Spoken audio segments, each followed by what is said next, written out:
morning, good afternoon, and good evening. Tank Jones here, actor, currency trader, and entrepreneur, and I am sitting here right now with the co-creator of Six Sigma, national best-selling author, consultant to the world's top executives, and inventor of the DMAIC process, and the creator of the Black Belt system, Dr. Mikel Harry. Hey, how you doing today, Tank? Thank you, sir. I'm happy to be here with you. Well, we're going to share with the audience today what the role and responsibilities of an executive master black belt are. Sounds good. Okay, we'll proceed right into it.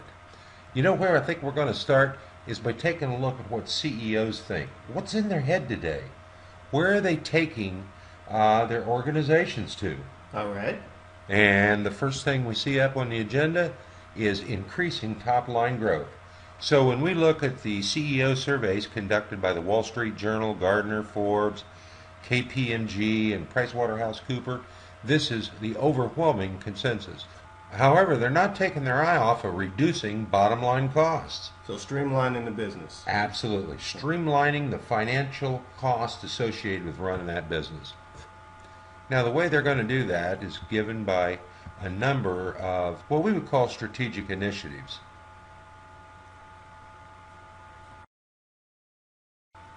Well, as we can see, the first two, reducing bottom line and growing the top line, that's kind of the goal. So, as we take a look at that new direction of business, what we see in the past, it was largely cost reduction focused. In other words, improving the operational efficiencies of the business with some emphasis on growth. Kind of changed because it's about growth mostly and some about cost. So I'm looking at this graphic, the new direction of business. That looks a lot like the 80-20 rule. Yeah, it absolutely is. As a matter of fact, you almost hit that right number right on the head, Tank. Because what the KPMG survey showed us is that 72% of CEOs wanted to focus, the overall focus, on growth, but only 28% wanted to focus on operational efficiencies. So it looks like you're changing that process, basically flipping it around. Yeah, we've kind of flipped it around. Of that 72%, 90% of those CEOs said they're concerned most about the ability of their competitors to take away business from them. That's interesting. So, yeah, it is. It's incredible. 90% of them. So what we want to do is grow that top end. We need to focus from cost reduction to the creation of value. I like it. Value is what's going to grow the business. Now, a really key point here is the rate of change which we can do that. We call that velocity of value. Okay. So we kind of look at where we're at currently in terms of value, and we subtract that from some desired future state of value. We take that difference, divide it by the time it takes to realize that, and that's our velocity of value. So obviously, businesses want to do this as quickly as possible. That's it. It's doing it quick. Well, when we look at what those CEOs' priorities are, it kind of boils down to this. What are the implications of those for the quality profession? I'm listening. All right, another way we can look at it. In this case, our past understanding of what quality was conformance to standards. Did it meet spec? You know, if something's supposed to last for 2 years and it only lasted 1.5, it didn't meet spec. Understood. And so you paid money out and you didn't get full benefit of it. That's a low bar. That's a That's bar. pretty low bar. Exactly. But now that we move toward a value understanding of quality, is a state in which the customer and provider, both together concurrently, they've got to realize value entitlement. So you know how we get to a rightful level of expectation? I'm definitely listening. We negotiate. When you focus on the conformance to standards, that's defect-centric. See, anything that don't conform to standards is a defect. Now, if you focus on that, then you're in the business of quality, because it takes all the quality tools and things like that to make those defects go away. Understood. Or prevent them. But when we look at the value definition, now we're concerned about the quality of business. That's value-centered. So what's the bottom line to all this? We want to improve the overall value proposition between us as a provider and a customer. Who's going to be their advisors? Well, those are the ones we call executive master black belts. Now, an executive master black belt's mission is to improve the customer and provider value proposition, plain and simple. Okay, that's their mission. And when they go through their training, they get certified and they get a diploma that attests to that certification. In order to get that medal, during the course of your training, you have to show some really strong, outstanding traits. When you go for an executive master black belt, that's at the top of the food chain in the business improvement world. You can't get certified higher than that. I understand. That's the pinnacle. There's basically 4 domains of competency. The first one is thinking business. The second one is about leading people. And the third one is about selling change. And one more, analyzing data. Got to have those analytical skills because data talks louder than anything. If you can torture data and get it to confess a lot, and you can sell change, lead people, and think in terms of business, you're a tremendous asset to that organization. As we think about these competencies, how they all come together, well, EMBBs are responsible, now listen to this is really cool, for designing and fostering an improvement ecosystem that enhances the business value proposition. Ecosystem. That's correct. Now, in an ecosystem, there's got to be a balance of things. Okay. So there's got to be more than just one program like Six Sigma. It has to incorporate the benefits of a lot of different improvement processes and approaches that fit that company.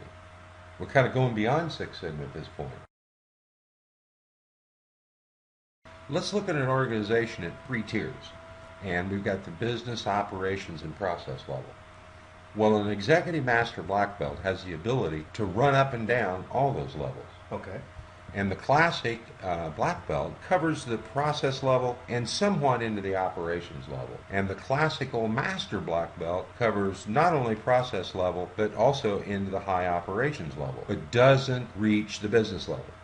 Right. They don't have the business acumen or the type of tools that they need in order to address issues that CEOs, C-suite people, and senior executive have in terms of financial knowledge, financial information, financial data. Okay. See, because down at the bottom of the organization, at the process level, we talk in terms of pounds per square inch and things like that. Understood. And up at the top, we talk things like return on investment and COGS, stock prices, and so on. Okay. Yeah, so the language varies where we're at in that level. So in this case, you've really got to be trilingual. Business, operations, and process. Yeah, to successfully succeed. And that's where a master black belt comes in. They can not only do the black belt role, they can also do the classic master black belt role, in addition to being an executive master black belt. So if I'm looking at this properly, your executive master black belts basically have the ability to hand in hand, in tandem, help the CEO run the company so that they can explore new ways to grow. That's right, and that's called innovation. It's a more innovative way to go about running the business. No, lights on that one? Lights. Everybody home? Yeah, I think a couple of light bulbs might have blew. Oh. With the power. Okay, I got you. We'll just throw the drapes back and let the sun in. Okay. So basically, black belts solve problems, and a classic MBB, well, they build infrastructure. Okay. So they develop that ecosystem, right, just as you mentioned. Well, let's take a look at something else. Black belts typically do tactical level projects. Then an EMBB focuses on strategic projects. I remember that from business school. There you go. I knew you would. So as we kind of take a look at what kind of a leader does it take to do all this, first, a formal leader. That's like the child's mobile hanging down, with the boss at the top, and the boss has sub-bosses, and all the way down to the workers, that right? Hierarchy, bureaucracy. That's right. Yes, okay. An EMBB is got to be capable of working in that structure as a leader. Yes. At the same time, they've got to be able to work at a very organic level. Well, an EMBB has the ability to go back and forth between those two. Well, what's involved there? What we kind of see is live and remote. In the live part, they spend a week, and you're looking at, right now, the morning and afternoon sessions. But we don't use a typical lecture approach. It's more like a PhD class. We use crucial discussions where myself, as the instructor, we lead them to a discovery.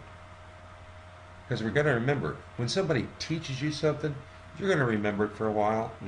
But when you discover something, you're going to remember it for a lifetime.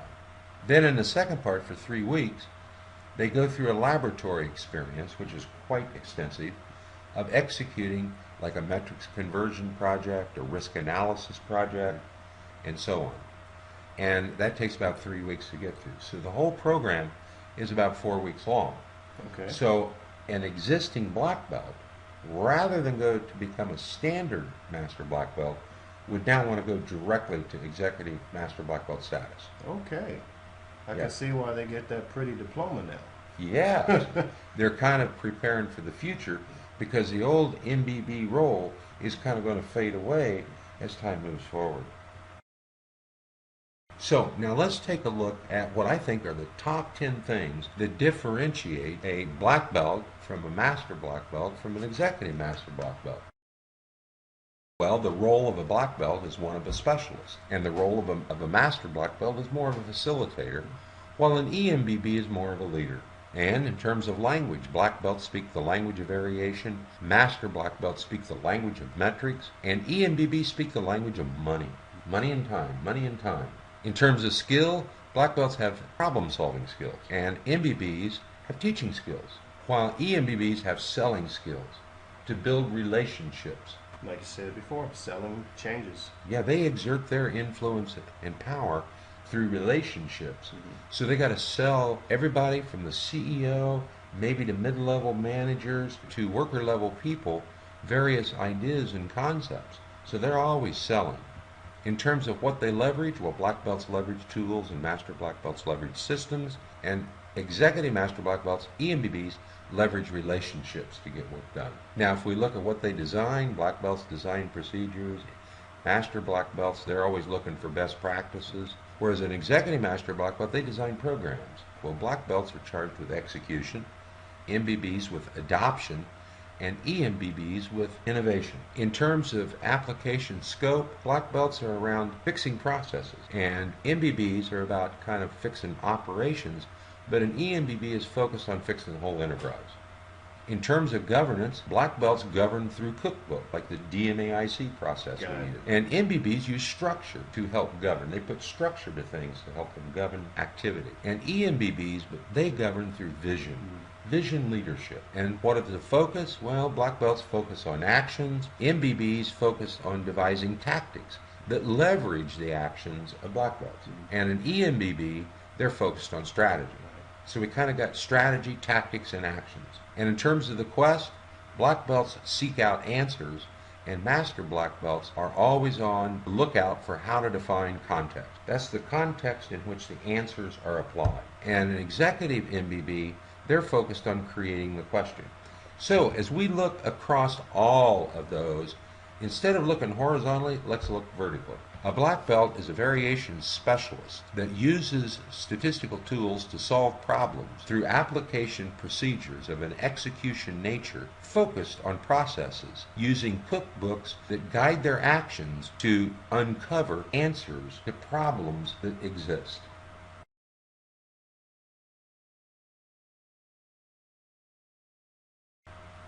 They are leaders that's concerned with money and selling things to build their relationship that are used to leverage inside of programs.